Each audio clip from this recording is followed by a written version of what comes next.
Hello my people, make una come lis ten to Rufai and Peter Obi. They talk about Nigeria pastors. They give them woto. As e be say Nigeria pastors don't give Peter Obi hope say na he go win. All of them talk say na he go win. They don prophesy tire my people. Not be small something o. So the go interview Rufai and Peter Obi. Make una come lis ten my people, not be small something. Hey. They put am for Nigeria pastor body woto. Not be small something my people. Abeg, if you watch this video, may you help me share am because it's very important my people. So that make Nigeria pastors know say not be say most people no know say all those their prophecy na luck 1984 put. You understand? Not be all of them. Me, I not the judge man of God though because na wetin Peter Obi and Rufai talk na representing our society, but I disagree with them. What they're actually preaching is the problem of Nigeria. The problem of Nigeria is accepting wrongdoing, accepting what is unacceptable. That is using God's name in vain. That's not what God said. God said, do not use my name in vain. So what they're saying is not God's wish. It is not God's plan for Nigeria. So why don't we accept that the 133 million Nigerians who are poor is God's wish? Why don't we accept that 95 million Nigerians living in absolute poverty is God's wish? It is God's wish that we don't have electricity. It is God's wish that our children are kidnapped. It is God's wish that we have collapsed primary health care, leading us to be the country with the highest infant mortality. It is everything happening is God's way. Not so what God says. No. God's wish is when you do the right thing. And in the end, it is not. This election was predicated and planned. And we have clear laws about the conduct of the election. If it was followed, if these results were uploaded from the booth, polling units like they said, to the server and everything, we won't be here, we won't be talking about it. It would have been concluded in a matter of hours without anybody arguing about it. But it is not God's wish that you do the wrong thing. It is not God's wish that you go and rob a train and make money and start sharing it. It is not God's. This is what is killing the country. People come here, take public money, and then go and give it to people in the church and they say it's God's wish and start giving them title in the church, title in this. That is what we are fighting. That's what we want to stop. We want God's wish to be truly God's wish. And that is when we do the right things and God gives his blessing. What we are doing now is why they come. What do you tell the young ones growing up? That is God's wish that you steal? That is God's wish that you conduct a wrong election? So tell me the difference between those of us who are doing this and the armed robbers. What is the difference between us and the trained robbers? Let's be sincere with ourselves. That's why it's God's wish that somebody came to your station and said he knows a governor who have 22 billion naira stacked and nobody's asking about him, but we are stopping young people who are carrying computer and questioning them and calling them names. That's not God's wish. God wishes us something better. What I want is God to allow us to do the right things so we can start building a better country for our children. All right, so there are several, messaging and news going on around that Inec is not allowing your legal team to inspect the materials used, for the election. What's going to be your next action as regards this? Well, Inec is a public institution sustained by taxpayers' money, including you and me. And I believe there's a law about public institutions. If there's anything, they should be open because they conducted the election. Is that everywhere? If you do something and people are not satisfied, it's for you to open up yourself. This is not the first time I'm going to court with Inec. And since 2003, I've actually, I would say, several times I've had to challenge Inec result. Remember that I'm the first governor in this country to come through the process of court by being in court for 3 years. Throughout the 3 years, I was in court with Inec giving me access to whatever materials they used to not the election. You've conducted the election, Rufai. You've announced or declared the winner. I'm only asking, can I have access to the documents and materials you used to arrive at that? I'm not asking you to change what you said. And remember, like I always say people, I'm not challenging their declaration. Sorry, I'm not challenging who they declared.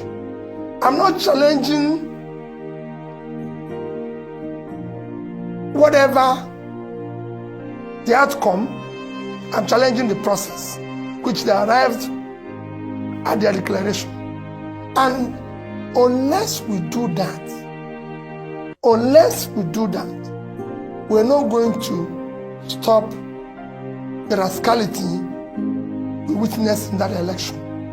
The process through which people come into office is, for me, I said it everywhere, is far more fundamental than what they do thereafter. There's a process of doing things. There's a process of arriving at any destination. If, like I said in my press conference, if you're going to answer His Excellency, the process of coming to that position must be excellent. If you're going to be a bishop, there's a process of being a bishop. Dr. Ruben is a doctor. Why didn't you call me a doctor? Don't that look like a doctor? You called him a doctor because he went and read PhD. Rufai might be awarded a doctor by university, so he's a doctor. But you can't just go on the street and say you're a doctor when you're not. So there must be a process, because even if it's going to be awarded, you must have done something that merited you to be awarded that. Or you must have, like Ruben, went and read PhD. Otherwise, we're all doctors. So a process is important. Right. So what would you be doing next, really, if they're not granting you access to this? We'll follow the law. We'll go back to the court and say, what you granted, these people are not obeying. We're not going to be, for me, we'll do whatever is necessary within the law. Whatever we're going to do will be for the interest of the country. But they will give us access because they pronounce and declare somebody. So we must have access to the process they arrived at that. Since February 25, there have been reactions to your participation, to your role, to what you represent. Governor Yeson Wike of Rivers State says you are the hero of the entire process. And what is his explanation? His explanation is that you stopped PDP from winning in the traditional places. That for doing that, as far as he is concerned, and for making Southern presidency possible, you are his hero. Festus Keyamo, spokesperson of the APC, also waded into the matter and said, in fact, that you have served your purpose in this electoral process. That the purpose that you were to serve was to help make Asiwaju Bola Ahmed Tinubu president-elect. That's his own reading of it.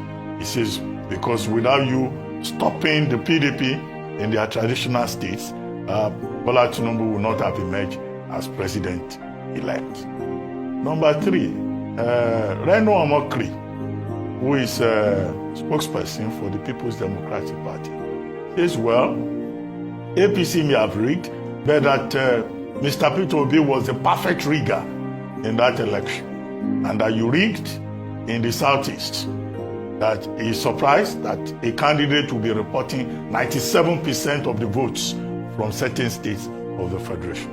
Of course, Atiku Abubakar, presidential candidate of the PDP himself, had admitted that your leaving the PDP hurt his chances in that election. What do you say to these general comments on your presidential race? Well, Ruben, my first reaction generally is that I contested the election. I wasn't contesting it to help anybody to win. And I continue to say that even who the declared winner did not win. You might have been declared by whatever means, but you've not won the election. Ruben, to win is to win the people. Democracy is government of the people, by the people, for the people. That means if you must win the people. But if you don't win the people, you've not won. And I can tell you, the last election, the declared person no win. However, that is what we're challenging. The rascality is what we're challenging. On the various comments, let me use the issue of mockery. Ordinarily, I won't comment on anything because I only comment on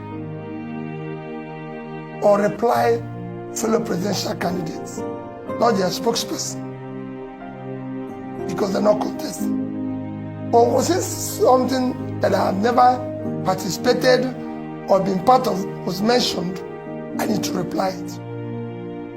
Ruben, I have never, and I will never ask anybody to add one vote for me that doesn't rightfully belong to me. I've never paid anybody to rig election for me. Go all over Nigeria and ask anybody in Inec, the so-called EOs, President, Commissioner, everybody, whether any of them have met Peter Obi saying do this. Go and ask police, army, anybody. Never. They are referees. It is their job to do their job. I've never. This show where I got 97% is in Anambra State. Reno Mokri forgot that in 2019, go and check the records, where PDP had the highest vote was in Anambra State. When in 2019, when I was vice presidential candidate to Atiku, our vote in Anambra State was 95 point something, almost 96%. That's where PDP got the highest vote, because I was on that ballot. And they know me. Ruben, I live in Onitsha. If you want to know whether I get 95% in Anambra State, come and go to Anambra State with me. I don't need police. When I come out, you see the reaction of the people. In fact, I'm actually surprised I didn't get 100%. I'm telling you, because I don't know who will be voting against me in Anambra State. In the Southeast, it's a similar situation. People know me. People know what I stand for. People know I've kept to my promises. People know I've kept to what I've said. It's a simple thing. It's like people go about and say, oh, he got votes in Lagos because of the Igbos. Remember how many Igbos live in Lagos? I got more votes from the indigenous in Lagos than those who are, you can call visitors. Are the Igbos in Nasarawa? Are the Igbos in Plateau? Are the Igbos in Abuja? In rivers, where you know that the governor came out against me and everything, and still, if the real vote of rivers were counted, Ruben, I won. I have over 50-something% of the vote. The other two parties were sharing the other. And it was, I won in Asoro. Will you say it's rigging? Which machinery do I have to rig? I have no councillor, I have no local government chairman, no this thing. I'm not in control of police. I don't even know any DPO. So which machinery will I use to rig? How will you do? They are the ones who I believe in this. What they are doing is what I'm trying to change. So those who say you have satisfied what I came from are part of the people we're trying to change. All right. Okay, so let's talk about the obedience movement, especially post-presidential election. Now, what some of your candidates under the Labour Party umbrella vying for governorship, of the role of governor, is coming under that umbrella of the obedient movement. And some people have said that, say what you may about the presidential elections, something has changed, something has happened, there's a force. And that was driven largely by the obedient movement. And so the question post-presidential elections is, how are you going to leverage that power, that force, so it's channeled to what you want, your beliefs, your ideals, your values? Because it's also very easy for such a force to be misdirected, because there's such momentum, passion behind that movement. How would you leverage that? Number one. Two, to channel it towards the governorship elections. We have Lagos GRV, we have Mr. Ken Pella, who came from Delta State, and a few other principles like that in other states. Then beyond that, on a lighter note, you're known for, you've just reconfigured the term beavers. So it's originally called Bimodal Voter Accreditation System, and you've now called it Best Values Acceptable to Society. Please expand. Basic values, acceptable to society. If you'd like to shed more light on that on a lighter note, it would be great. Well, let me start with the obedient movement. For us, because Nigerian politics have been largely transactional, when we were starting this, people didn't believe what we were trying to do. The consequence is that we didn't have candidates for governorship in most of the states. Because being a transitional thing, people who like to be where things are being shared. So nobody believes that a party without councillor, local government chairman, can come up and become something. So we didn't have, in most places, candidates. In few places, we were able to have candidates, some of which you have mentioned now, who are, I can say, are first-class candidates. You just mentioned two of them, and I believe and I support them that they should be supported by the obedient family and the people, because they will do good work. If you take Jarvi here, young man, excellent background, good education, you can have better than somebody who have a degree in MIT. So these are the quality. In some places, we're going to work with some good candidates, because there's some places where we don't have. If you look at my southeast, we only have candidates in 2 states. We don't have in Iboni, and some other places. In the north, we have in Plateau. We don't have in Zamfara. So there's places. There's a few of them, and we're urging people to support. And where we're going to have partnership, like if you go to like Cross River State, where we have someone like Professor Sandy Ono, the senator, running under PDP, which is considered an excellent candidate. So we support them. For me, it is about having competent, credible people who have proven integrity and track record that can do well. It's not just about saying, it must be Labour Party always. No. Where we think we have good people, we'll support them. And I'm supporting them. Where we think we have somebody better. And the same thing is not that preaching people. Don't say, because this is... With time, we will build this institution and ensure that everything we are doing is the right thing. But it's not going to be overnight.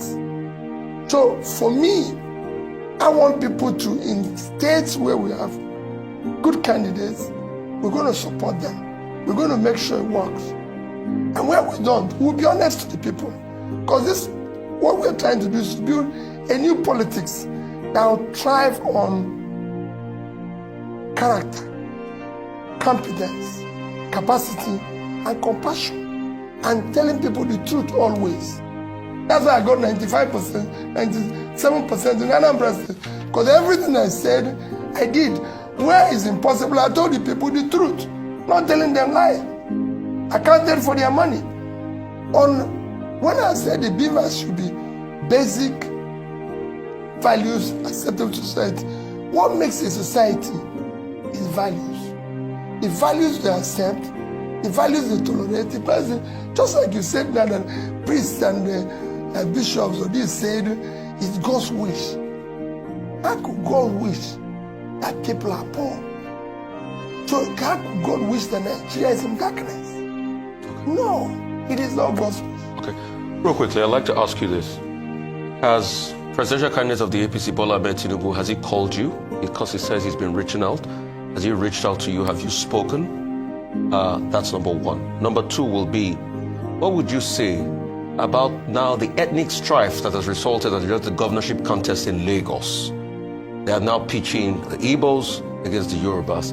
And second, what would you say about people that are saying some people are too young to be governors in Lagos because they're just 40 years of age? Well, thank you, Rufai. First, that I've always said that the APC presidential candidate is an elder brother. I can even call him a father. And I have all respect for him and everything. I've not been opportuned to speak with him. I don't have any issue with him. I respect him and I'll continue to do so. I'm only challenging the process in which he was declared winner. Because that process is wrong. And that process must be corrected. I believe that the things must be done rightly. We must follow the law, rule of law. We must have a society where things are done in a decent, organized manner. Especially as we're trying to build this new nation that will be exemplary and the world will take us serious and respect us. Number two is that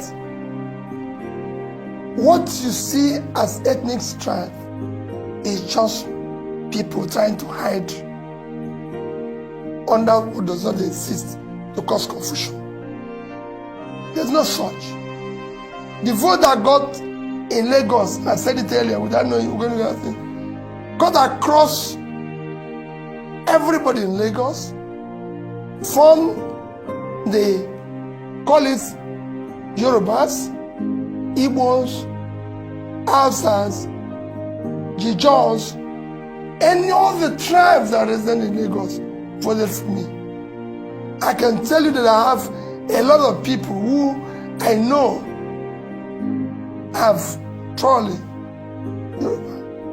who are actually supporting me 24 hours. And it shouldn't be. In 2003, Obasanjo got over 90% of the votes in the entire Southeast. That's why the fact that our own revered leader, Ojukwu, was contesting. Nobody shouted at anybody. Nobody said, I won't do business with the Yorubas or with the Northerners or with anybody. He failed in the Yoruba land. But we gave him more votes in the Southeast, even when our own revered leader was contesting. Nobody quarreled with it. We have Yoruba people who live in the East. Don't think that it's only here. I can tell you now, nature where I live, two prominent people that I deal with are completely from the Southwest. And they were there. Nobody had asked them. There were people doing their business who have democratic right to vote whoever they want. And I can go back to history. In 2011, we voted for Jonathan. He got more votes in the Southeast that he got in South. When Abiola contested the election, he had more votes in the Southeast. Even when his vice presidential candidate is Muslim from Kanu, and from I don't know where Kingi became again, maybe from the north. When Tofa had an Igbo man as vice presidential candidate, a respected Igbo man, yet Abiola won. And when that election was annulled, go and check the principal and people who actually lost more in Nedeko. It is the Igbos. We lost more in Nedeko. It is the Rafobians of this whose business were ruined. Go and check it. So when people bring what is not there, so who are those who voted for me in Abuja? Were the Igbos? Nobody got 25% in Abuja among the two parties. Is it the Igbos who voted for me in Jos, in Plateau? Is it the ones in Nasarawa? Is it the Igbos in occupying Nasarawa? The governor of Nasarawa said I won't get 10% of the votes in Nasarawa. The governor of Kaduna said I won't get 2,000 in Nasarawa. In Kaduna, I got 300,000. So let us not. At 300,000 Igbos in Kaduna. So where does this start? It's just people. I'm appealing to people for the interest of Nigeria. Today, we have a Pakistani as mayor of London, an Indian as prime minister, and they are doing far better than we're doing. In this place that is not even working, we're still trying to divide ourselves based on, and that's what we're trying to remove. It is this rascality, it is this structure we're trying to remove that brings this hatred, which we must remove in this system, so that the system can work. When people can no longer compete based on character, competence, compassion and capacity, they resort to ethnic, religious, and be shouting, oh, Peter campaign on religion, oh, Peter campaign on, but they are the ones doing it. I've never in any way told anybody in any church, in any gathering, vote for me based on this. I've said it, do not vote for Peter to be based because of this partner is from the Southeast. People voted for me on issue of somebody being young and modern. Is laughable. Is actually, we should actually stop people from being old and contest. If I have my way, if we can retire our bishops at 70, retire our professors at 70, Supreme Court at 70, it's time we put age for this our politics so that people can also retire. Because there's a reason why we say at 70, 75, people should go and rest. So let us, is these people that are saying it that are bringing confusion? Age of 40 is age where people are becoming or became president in America, the world's biggest economy, 25 trillion. And you're just 400 billion. And you're talking about age. That is the right age, the right background, right education. We've been talking about the presidential election. But your party, despite the criticism that you had no structure, you had no representation in the National Assembly, ended up getting into the National Assembly. 6 seats in the Senate, 34 in the House of Representatives. I would like you to comment on that. And then second, this issue of Inec not allowing you access to inspect election materials. Now, Yusuf Tanko, the spokesperson, chief spokesperson of your party, has now served notice that Inec was duly served a CTC copy of the court order on March 3. Inec was reminded on March 6, and that the only option now available to the Labour Party is to picket to INEC offices nationwide in a peaceful protest, he says. But has it also occurred to the party to seek the option of going back to court to make it clear to court that INEC is guilty of contempt, is contemptuous of the court order, or the only measure you want to adopt is that of the peaceful street protest to INEC offices? Those two issues. Thank you, Dr. Abati. We'll apply both. Because you have a situation where you cannot even match. You know, INEC is an institution backed by law. The court have given an order, a ruling. They are not obeying it. Where do we